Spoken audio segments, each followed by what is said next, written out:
Hey, shalom, shalom.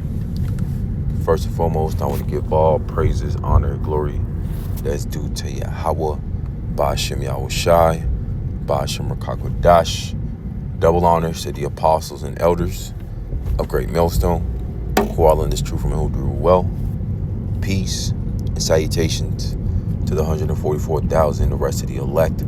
Unto you I say shalom. Coming to you back with another lesson through the Spirit, and I'm entitled this one, The Prudent, Foresee the Evil That's Coming. Going into how the remnant, the elect, which are the prudent, that are ultimately aware of the times that they're in, aware that they're in the last days of the last days, where we're in the last leg of this revived Roman Empire that's being ran by the several clan white man, which is Esau, Edom. In the scriptures, his true biblical identity being the Edomites, like it says in Revelation chapter 12, Esau, Edom, knoweth that he has a short time. So what is he about to do? He's about to come with great persecution, not just for the whole nation of Israel, but to try to get to the remnant of the elect. And how is he going to try to do that? By putting an RFID microchip inside the whole world, which is the MOTB. But we know that he's not going to be successful, that he's not going to fully get, to the whole nation of Israel. He's going to get to the wicked of our people, the 2/3. They're going to get micro C hipped up with the MOTB. But that's ultimately because they weren't paying attention. They were caught up in the cares of the world with the distractions.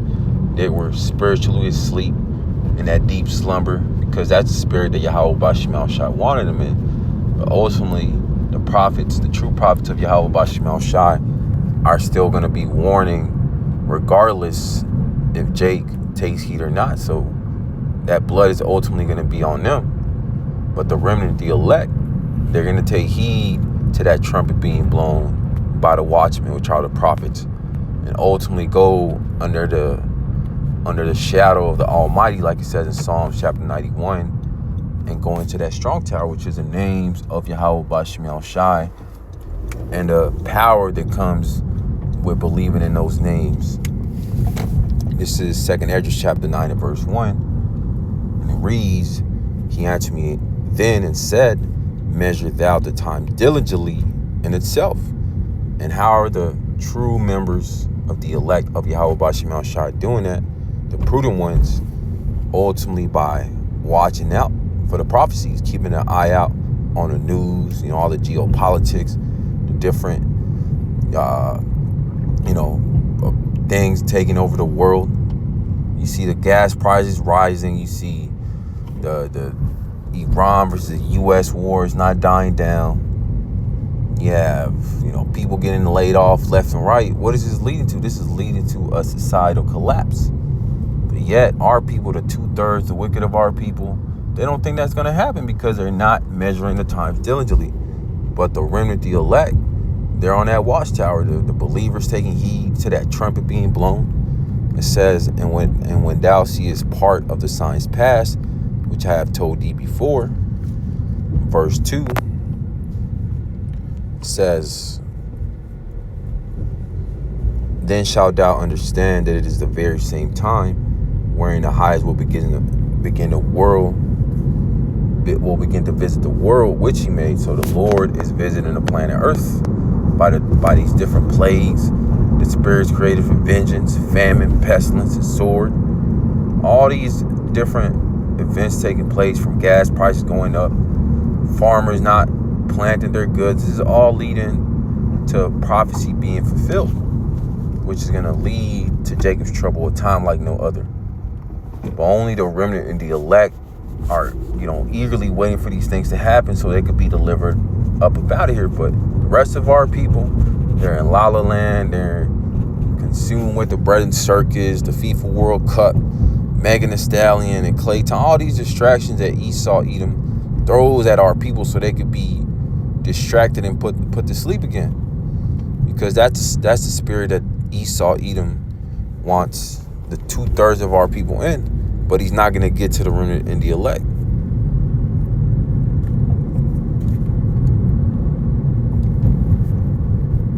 This is Proverbs 22:3, and it reads, "A prudent man foreseeth the evil and hideth himself, but the simple pass on and are punished."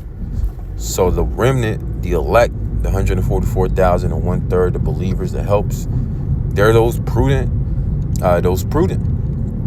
That's represented the prudent that foresee the evil, that foresee Esau, Edom coming down with that great wrath, with that great persecution, with those robot dogs, the FEMA troops, the UN troops, the concentration camps, and ultimately the hour of temptation, the RFID microchip, which is the MOTB. And they're hiding themselves under Yahweh Bashim Al Shai so they can have that covering, that protection when all hell breaks loose. Like it says in Sirach, look at the generations of old, going into all our ancient forefathers that fully put their trust and faith in Yahweh Bashim Al Shai and were delivered. But it says, but the simple pass on and are punished. Who are the simple? The two-third Jake, so-called Negroes, Latinos, and Native Americans. They're simple as all hell. They believe what Esau, Edom is telling them, lying straight to their face.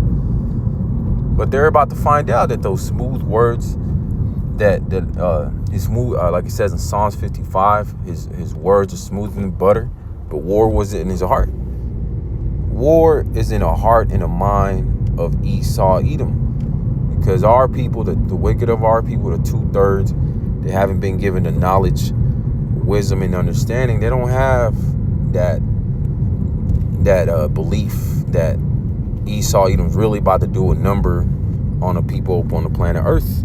So they're going to get deleted. They're going to get put to death. They're going to get RFID microchipped up, which is the MOTB. This is 1 Thessalonians chapter, and it reads, "But of the times and the seasons, brethren, ye have no need that I write unto you." Going into the remnant, the elect. Back to that second, Ezra chapter 9, measuring the times diligently through the scriptures so they can see what timeline, we are in prophecy. And Yahweh Shai, he gave us the timeline, not the exact time where he's going to make his second coming, but what signs to watch out for. Like it says in Matthew chapter 24, earthquake in diverse places, nation against nation. We're at the beginning of sorrows, but yet only the remnant and the elect can see that. So the remnant, the elect, they don't have to be reminded in a sense, hey, brother, sister, what times we're in, that all hell's about to break loose. No, the elect, the remnant, they're constantly taking heed to the warning of Yahweh Bashim Al Shai. Verse 2, for yourselves know perfectly that the day of the Lord so cometh as a thief in the night. And that's the spirit that our people are in. The majority of our people, of the nation of Israel, the 2/3, they're spiritually asleep. They don't know what the hell is going on. They're just moving around the earth, moving to and through, thinking that everything's fine, but it's not. Gas is $5, $6, $7. People are getting laid off left and right. People can't find a job. You got people crashing out on social media talking about all I'm doing is just working to survive, work, paying taxes. People are crashing out. People are ready to crash out. But if they're crashing out now, how much more when all hell breaks loose? So even though you see these people bugging out, crashing out on social media, they're still able to go to work, go to the grocery store, get a cart of groceries, even though prices are rising, but they're still able to do these things. When Esau Edom flips the switch, he crashes the system, he brings in that great reset, these people aren't going to really know what hit them because they weren't watching out. That's why when Yahweh Shai makes his second coming, it's going to be like a thief in the night. Because the 2/3 of our people in these heathens, they weren't paying attention to the signs. They weren't paying attention to the prophecies, the mass implementation of the RFID microchip, World War III. We're at the beginning stages of World War III. Verse 3, for when they shall say peace and safety, then sudden destruction cometh upon them, as travail upon a woman with a child, and they shall not escape. So the wicked of our people, the 2/3, these heathens, they're not going to escape the judgment that Yahweh Bashim Al Shai has set upon them. So Even these doomsday preppers, even 2/3 Jake that know that all hell's about to break loose, but they're preparing carnally.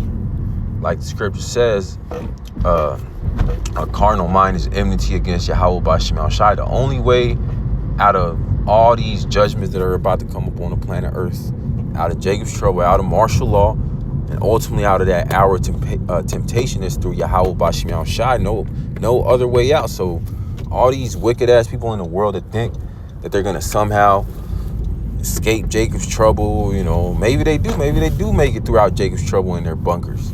They have a bunker here in America, but you still got those missiles coming. Like it says in Amos chapter 5, he escaped a lion and a bear with him. Whatever judgment Yahweh B'Shem Al Shai had set upon these wicked individuals in the world, the 2/3, is gonna happen. They can't escape it. Verse 4, but ye, brethren, are not in darkness, that day shall overtake you as a thief. And that's only the remnant and the elect of the nation of Israel, not the whole world, not the 2/3. And even Israelites know that they're Israelites. They've been given the knowledge that they're Israelites, who Esau, Edom is. But they haven't been given that spirit, that testimony of Yahweh Shai, which is the spirit of prophecy. That's why majority of our people that know that they're Israelites, they're bugging out right now.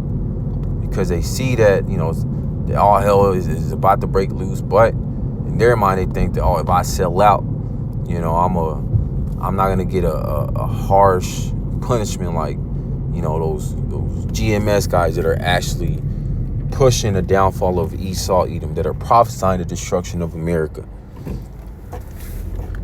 This is Matthew 24:37. But as the days of Noe were, which is Noah, so shall also the coming of the Son of Man be. Going back into that thief in the night.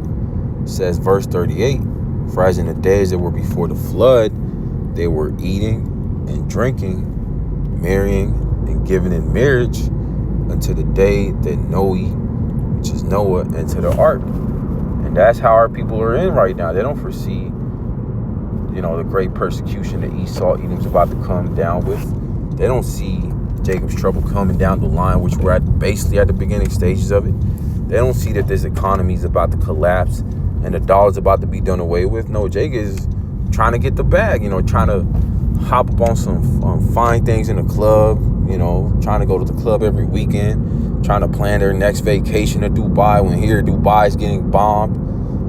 He's letting you know that Jake's not paying attention. Jake's still trying to go to Dubai. They're still trying to go to Mexico, even though all hell's breaking loose over there because of cartels. But that's because our people are not paying attention. They're in the pre-flood behavior. It says verse 39, and knew not until the flood came and took them all away. So shall also the coming of the Son of Man be, which is Yahweh Shai. When all hell breaks loose, when Esau, Edom starts kicking doors down, like in the first purge, when he shuts off the grid, there's no food, there's no water, there's no electricity, and he implements that MOTB, which is the RFID microchip, our people are going to be like, man, where did this come from? How could this happen? Everything was good. I was just going to my 9 to 5. I was just in the drive-through lane at McDonald's, and all of a sudden my bank account's wiped out. Stock market portfolio wiped out. I lost my job. The government's talking about no gas, no oil, no food, no electricity.